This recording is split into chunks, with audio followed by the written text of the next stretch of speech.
Notre question du jour, le Québec doit-il à nouveau se lancer dans les gaz de schiste, oui ou non? Non, la réponse est non. N'hésitez pas. Il y a deux choix aujourd'hui. C'est non ou t'es-tu malade? T'as le choix non ou t'es-tu malade?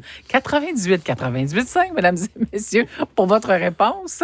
Avec nous en studio, Éric Duhem, le chef du Parti conservateur du Québec. Bonjour, Éric. Bonjour. Pourquoi, Éric, tu es avec nous aujourd'hui? Parce que Christine Fréchette a relancé ce débat qui a fait énormément jaser au Québec il y a des années de cela. Elle relance ce débat des gaz de schiste. Elle s'est montrée ouverte à analyser à nouveau l'opportunité pour le Québec de se positionner dans un dossier qui a mobilisé les écologistes, les citoyens. Alors, on t'a invité parce que toi, rapidement, tu t'es positionné en faveur de cette filière au Québec. D'abord, la réalité a changé depuis le débat qu'on a eu il y a quelques années au Québec. La nouvelle réalité, c'est que la Pennsylvanie, au sud de nos frontières, est allée de l'avant à vitesse grand V. Elle a rendu les États-Unis autosuffisants en matière de gaz naturel. Il y a une crise énergétique en Europe à la suite de la guerre en Ukraine qui fait que les pays européens ont besoin de gaz, qui sont en train de transformer leurs centrales de gaz naturel en centrales au charbon qui polluent 60% plus. Et nous, pendant ce temps-là, au Québec, on avait un premier ministre qui a promis, rappelez-vous, le François Legault, quand il est arrivé en politique, il a même écrit un livre avec un chapitre entier sur le Québec-Norvège d'Amérique, là, où il devait, puis moi j'ai voté pour lui pour ça en passant, là. Il disait qu'il allait exploiter notre gaz naturel. Il est arrivé au pouvoir, non seulement il n'a pas respecté sa parole, mais il a passé la loi pour interdire toute forme d'exploration et d'exploitation. Et là, la CAQ se réveille. C'est en 2022? Oui, et là, ils se rendent compte qu'ils ont passé à côté du bateau. Ils se rendent compte que la demande est accrue. Ils ont dit non à GNL Québec. Il faut aussi pas oublier qu'ils ont craché sur un projet de 14 milliards pour le gaz naturel liquéfié au Saguenay-Lac-Saint-Jean. Et là, aujourd'hui, on se rend compte du gâchis puis comment le Québec a pris la filière batterie qui a coûté des milliards puis qui produit des échecs les uns derrière les autres. Et je pense que Mme Fréchette est un peu lucide aujourd'hui. Là, elle essaie de remettre la pâte à dents dans le tube. Malheureusement, c'est pas les bons porte-parole parce que depuis des années, ils ont fait exactement le contraire. Puis là, aujourd'hui, ils viennent de découvrir les vertus du gaz naturel. Le Parlement européen considère même que le gaz naturel, c'est une énergie de transition puis que la croissance pour la demande va continuer encore 45 ans. Nous, on a une des plus grosses réserves non exploitées au monde sous nos pieds, puis on refuse de creuser, puis on passe des lois. C'est inacceptable, c'est incompréhensible. On a besoin d'enrichir le Québec. Ça, c'est une façon concrète de le faire. Besoin d'enrichir le Québec. Ça, c'est le fun d'entendre ça. T'sais, c'est facile, c'est simple, c'est clair. C'est un beau message politiquement. Sais-tu c'est qui la province qui a le plus gros déficit budgétaire du Canada per capita cette année? C'est l'Alberta. Et pourquoi? Attends, est-ce que tu sais qu'à toutes les fois que le prix du baril de pétrole monte d'$1, c'est moins vrai de 6 à 700 millions? Vrai, puis qu'à cause de la hausse récente, ils vont faire un surplus plutôt qu'un déficit cette année? S'il y a des guerres en Iran chaque année, ça va bien aller en Alberta. Mais s'il n'y a pas une guerre en Iran chaque année, 9,9 milliards de dollars, 9,4 puis 9,9 selon les évaluations, mais là, ça va être pour zéro, une population... Ben oui, à cause de la guerre en Iran, Éric.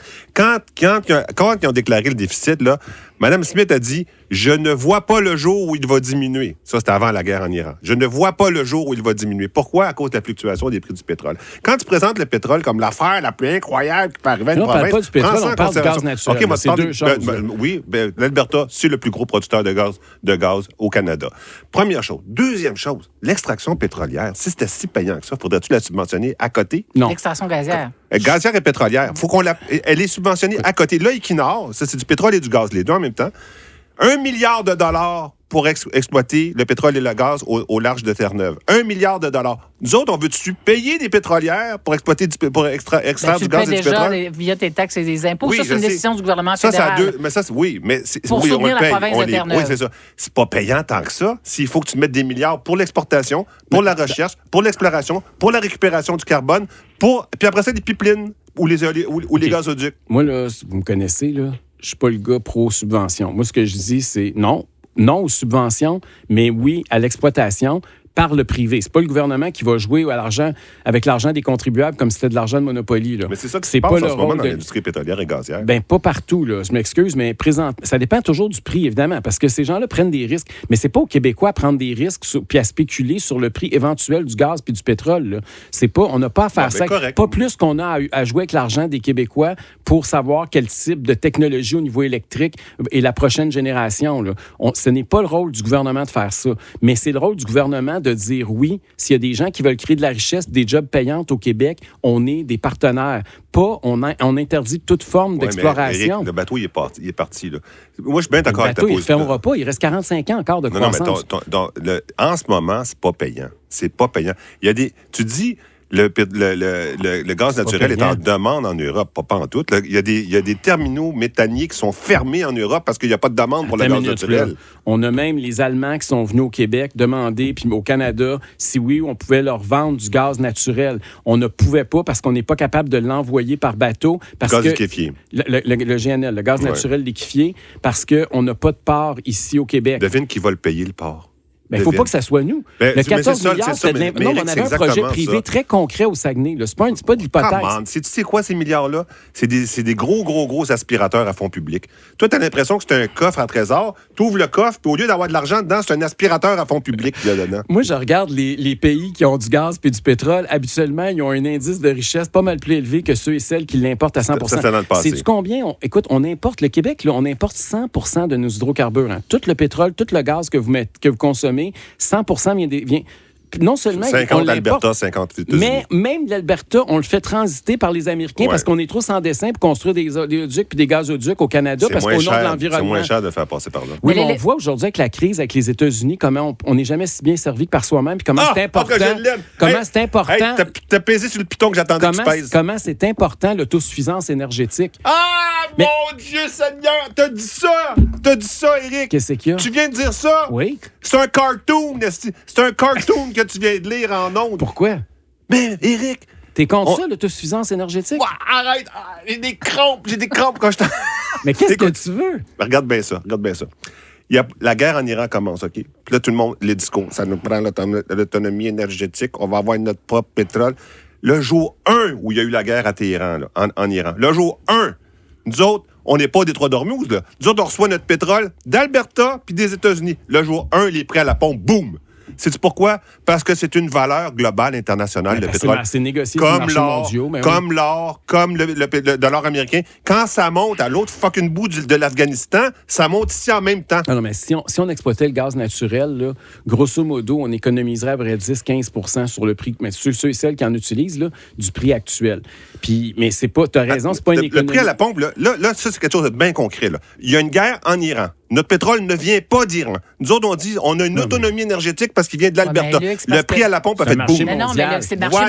C'est un marché mondial. Oui. Voilà. Mais si t'es un producteur... Ça n'existe pas, l'autonomie. Mais si t'es un producteur, tu t'enrichis quand ça monte. Si t'es un consommateur, tu t'appauvris. L'Alberta s'appauvrit. Ça s'enrichit de 700 millions de dollars à chaque fois qu'il monte de 1 $ le baril de pétrole. Il a monté 30$ au cours des derniers jours. Calculez combien ils vont faire de milliards à la fin de l'année. Puis nous autres, là, c'est le contraire. À chaque fois que le prix monte, nous autres, les Québécois, on s'appauvrit plus vite. Éric, c'est le contraire.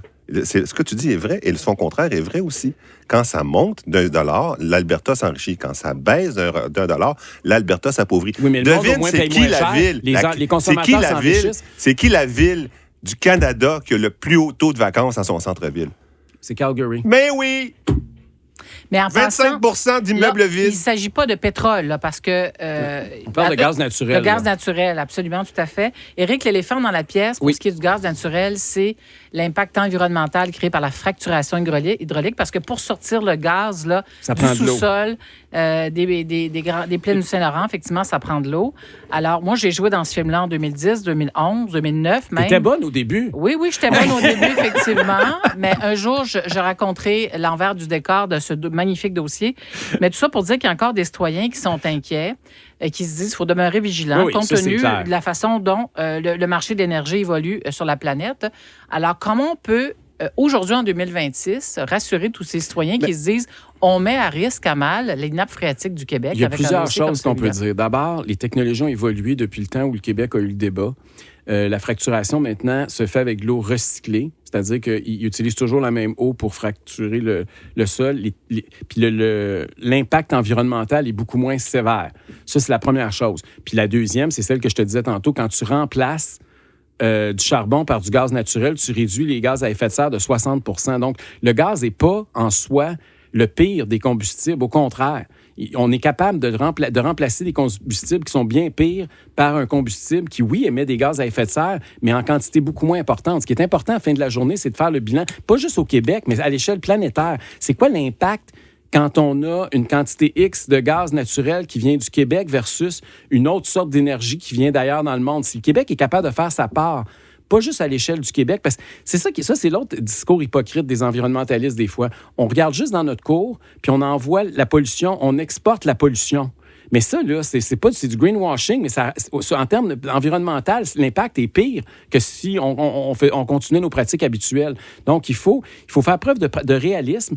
Puis le Québec peut pas cracher sur le fait qu'il y a des ressources. Puis si on avait agi toute notre vie de la façon dont on agit présentement avec le gaz naturel, bien, il y a un paquet de régions au Québec qui n'existeraient pas, à commencer par la Côte-Nord, le Saguenay-Lac-Saint-Jean, l'Abitibi. On a dit oui à du développement de nos richesses. Oui, il y avait des impacts environnementaux, mais l'impact économique pour nos régions était tellement positif qu'on a décidé d'aller de l'avant. Mais pour le gaz de schiste, c'est différent parce qu'on est situé dans un coin du Québec où il y a plus de densité sur le plan de la population. C'est dans la vallée du Saint-Laurent. Effectivement, vallée du Saint-Laurent, tout à fait. Et il y a des citoyens qui se sont mobilisés, qui sont encore prêts à se mobiliser. Le discours des groupes environnementaux, écologistes, sera le même que celui qu'ils ont livré en 2010-2011. Alors, on a décidé au Québec, si tu permets, Luc, en terminant, on a décidé au Québec, collectivement, à un moment donné, on s'est dit non. Puis les gouvernements ont suivi en disant, vous avez raison, effectivement, on fait le choix de l'environnement plutôt que du développement économique et de la création de richesses parce que les risques associés à la mise en valeur de notre gaz naturel causeraient un préjudice trop important à notre environnement. C'est ça qu'on a décidé. Mais regardez ce qui se passe présentement avec l'énergie éolienne, par exemple. Il y a beaucoup de gens qui s'élèvent de plus en plus dans les régions, là, vous le voyez partout, là. C'est pas vrai que l'éolien, c'est vert, là. Puis il y a des impacts pour les gens qui sont souvent plus sévères. Ça dépend où tu construis tes éoliennes. C'est ça. Ça dépend où tu es construit, puis ça dépend du bruit que ça fait, puis ça dépend de l'impact que ça a sur la nature environnante. Puis puis ça dépend des vents, évidemment. Je veux dire, puis la même chose avec les barrages. Rappelle-toi, Nathalie, tous les débats qu'on a eus, autant avec les communautés autochtones qu'avec les effets que ça avait sur les poissons, sur tout ce que vous voulez. On a toujours... Sur le mercure, c'est ça, merci, c'était ça que je cherchais. Donc, je veux dire, il y a pas de... On peut pas faire d'omelette sans casser deux. Ce qu'il faut faire, c'est évaluer le pour et le contre, même l'énergie. Puis ça, c'est sûr que c'est un peu plus touché encore. Mais si on parle du nucléaire, parce qu'il va falloir un moment parler du nucléaire au Québec pour avoir le débat. On a fermé gentil. On a fermé gentil, mais en Ontario, ils s'en vont là. Il y a des mini-centrales qui se construisent. La France aussi est en train d'investir massivement depuis longtemps dans l'énergie nucléaire. Puis plusieurs personnes, plusieurs experts, moi, j'en suis pas un scientifique, mais plusieurs disent qu'effectivement, c'est l'énergie de l'avenir. Oui, mais à partir du moment où on a notre hydroélectricité... Oui, c'est ça. Mais c'est pas grave. Il y a quand même un débat à y avoir sur les pour et les contre. Chaque énergie a son revers. Il y a toujours... Fait que moi, je pense qu'il faut avoir ce débat-là. Puis je suis content de voir que Christine Fréchette, puis Bernard Drinville aussi, quand on me dit, ouvre le débat. Puis ils viennent nous rejoindre dans le camp de ceux et celles qui veulent faire la promotion. En même temps, ils reviennent vous rejoindre, mais sont un peu des concurrents. C'est quand même un enjeu pour toi, non? Est-ce que tu estimes que Christine Fréchette est venue piquer tes idées? Oui, c'est ça, je voulais qu'on c'est ça. C'est sûr que, écoute, à tous les jours, je regarde Bernard Drinville prendre une page, puis je trouve ça drôle. Mais en même temps, moi, je pense que c'est positif. On ne fait pas de la politique juste pour nos intérêts partisans ou personnels. On le fait pour faire avancer des idées. Moi, de voir que les idées de droite au Québec connaissent une croissance, ça me réjouit beaucoup. Puis, pour ce qui est de l'électorat, on verra dans 6 mois. Moi, j'ai confiance que les gens vont toujours préférer l'original à la copie. Puis, l'autre affaire, c'est que la prochaine campagne, ils ne pourront pas passer l'élection à dire que nos idées sont folles. Ils nous les volent à tous les jours. Fait qu'à un moment donné, il va falloir qu'ils disent qu'on n'avait peut-être pas des si folles idées. C'est juste parce qu'on était précurseurs et on a vu clair avant eux. Réaction de nos auditeurs. Je ne suis pas un fan d'Éric, mais présentement, il a raison. Il faut juste un milieu entre environnement et développement économique. Est-ce que je peux répondre à ça? Oui, vas-y. Il ne faut pas parler d'environnement. Les gens, ils s'accrochent à l'environnement comme étant le méchant dans la salle. Tu sais, moi, vous m'avez vu réagir là, de façon amusante, j'espère. Ben oui. Mais c'est pas... Je parle pas d'environnement. L'environnement, c'est comme... Il a raison, Éric, quand il dit...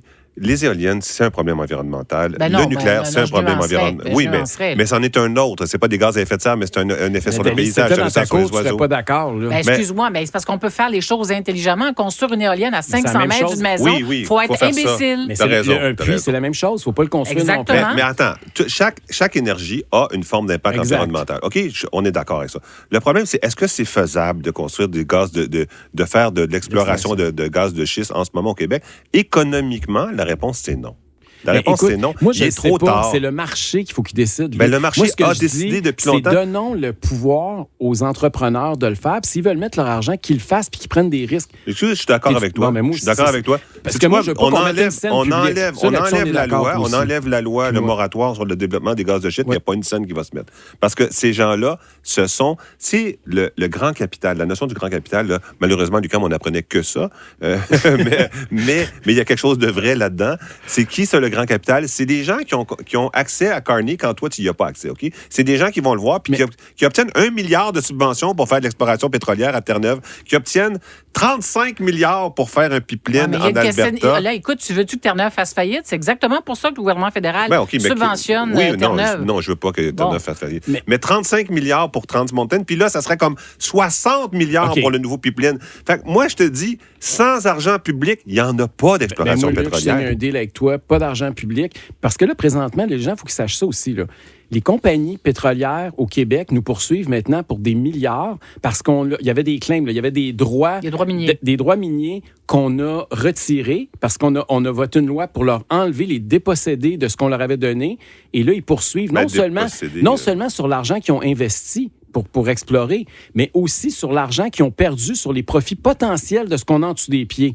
Là, je ne sais pas combien de milliards on va payer puis combien de centaines de millions d'avocats ça va coûter. Non, parce que là, ça va se rendre jusqu'à la Cour suprême. Les pétrolières ont été déboutées en cours parce qu'elles ont l'obligation de fermer leur puits, ce qu'elles n'ont pas encore fait. Enfin bref, c'est un beau merdier, là, toute cette histoire-là. Juridiquement, ça va coûter des millions, des dizaines, peut-être des centaines de millions, peut-être même des milliards, là, parce qu'ils poursuivent pour des milliards présentement. Ouais. La poursuite, c'est une autre spécialité du capital international. Mais si on faisait ce que tu viens de dire, puis qu'on enlevait juste la loi puis on leur disait mettez votre argent, mais tu viens automatiquement les poursuites viennent de tomber à l'eau. Par exemple, l'Allemagne qui dit « J'aimerais bien avoir votre gaz naturel liquéfié. » Ah oui, mais que nous, on paie pour les infrastructures pour que toi, tu l'aies. Parce que c'est tout le temps comme ça. T'sais. C'est facile de dire « Ah, moi, je lève la main. S'il y a de l'hydroélectricité, j'en veux. S'il y a du gaz, j'en veux. » C'est sûr que t'en veux. Mais t'appelles au changement du modèle d'affaires, en fait. Parce que ça fait des années qu'on dit « OK, venez... » Mais là-dessus, il a raison. Oui, absolument. Venez-vous-en ici, apportez vos milliards, là, offrez-nous vos milliards. Mais tout ce qu'on vous demande, c'est la création d'emplois. C'est pas le rôle de l'État de faire ça. On vous subventionne à coût, effectivement, de millions de milliards, mettons de centaines de millions. Mais en autant vous vous engagez à créer quelques centaines, voire milliers d'emplois, ça fait notre affaire. Mais là, il faut aller au-delà de ça parce qu'on s'est fait avoir au fil des années. On s'est fait rouler dans la farine. Comme quoi, mon cher Luc, l'opinion publique change dans ce dossier. Alors, le Québec doit-il à nouveau se lancer dans le gaz de schiste? Oui, à 62 % et non à 37 %. C'est sûr qu'avec tout ce qui se passe dans le monde, évidemment, les auditeurs, vous êtes influencés. Tu sais, on veut pas. Puis, en fait, sur ta position, Éric, en fait, vous avez fait très bien le débat parce que... Mais on s'est réconciliés. Oui, absolument. Oui. Sauf que... T'as-tu des cartes de membre à vendre? Oui. Parlons quelques secondes parce que nos auditeurs vont dans les deux directions. Ils sont avec toi, avec Éric ou encore 100% avec les arguments de Luc. Tu sais, c'est vraiment... Il n'y a pas de zone grise, effectivement. Oui, parlons de cartes de membre parce qu'on apprenait hier que dans le cadre de la course à la chefferie du côté de la CAQ, on a vendu 5 000 cartes. Il y a un peu plus de 20 000 membres à la CAQ, mais de tous les partis politiques, c'est au Parti conservateur que vous avez réussi à avoir... Vous avez le plus grand nombre de membres. Moi, depuis que je suis arrivé chef, on en a vendu plus que 65 000. Mais, puis là, je veux faire un plaidoyer non partisan. Là. Je ne veux pas me vanter de dire, moi, j'en ai plus, l'autre en a moins. Mais il y a deux affaires. Premièrement, élire un premier ministre, parce que c'est ça que la CAQ est en train de faire, avec 20 000 membres, c'est risible. Moi, j'étais à la tête d'un parti politique qui, quand j'ai été élu chef, était à 1 %. Puis moi, tout seul, j'ai vendu 15 000 cartes de membres pendant ma course au leadership, OK? Fait qu'en partant, il y a un problème démocratique, quant à moi, d'élire un premier ministre avec 10 000 personnes. Parce que c'est 10 000 personnes qui vont décider. Là, 10 251 personnes, puis t'es chef de la CAQ. Là. Si moi ou Olivier Primo s'était présenté, là, on serait chef de la CAQ. Là, je vous le dis tout de suite. Là. Donc ça, c'est le premier problème. Puis le deuxième, c'est aux citoyens que je m'adresse, puis c'est de façon non partisane. Mais... vous savez, on a la chance au Québec de vivre dans une démocratie saine, un des plus vieux parlementarismes du monde. Puis, si on veut que ça soit en santé, il faut que les partis politiques soient en santé. Puis des partis politiques en santé, c'est des partis politiques qui ont des membres. Puis, peu importe vos idées, là, prenez 2 minutes, mettez 10-15 piastres, puis allez prendre une carte de membre d'un parti politique. Investissez-vous dans des partis. L'abandon des partis politiques, c'est une menace pour la démocratie. Moi, je trouve pas ça normal qu'un gouvernement ait pas capable de vendre plus que 5 000 cartes d'une course au leadership pour savoir qui va être premier ministre. C'est indécent ce qui vient de se passer. Puis, j'ai l'impression que je suis tout seul à me scandaliser. J'ai pas entendu, puis j'ai pas lu personne. On se scandalise pas parce qu'on se dit que ça va prendre fin bientôt. Oui, mais quand même, on va élire un premier ministre avec 10 000 cartes de membres. Ça risque d'être un bonheur d'occasion, tout ça. Oui, je comprends, mais... Merci beaucoup, Éric Duhem. On te réinvite à nouveau en studio.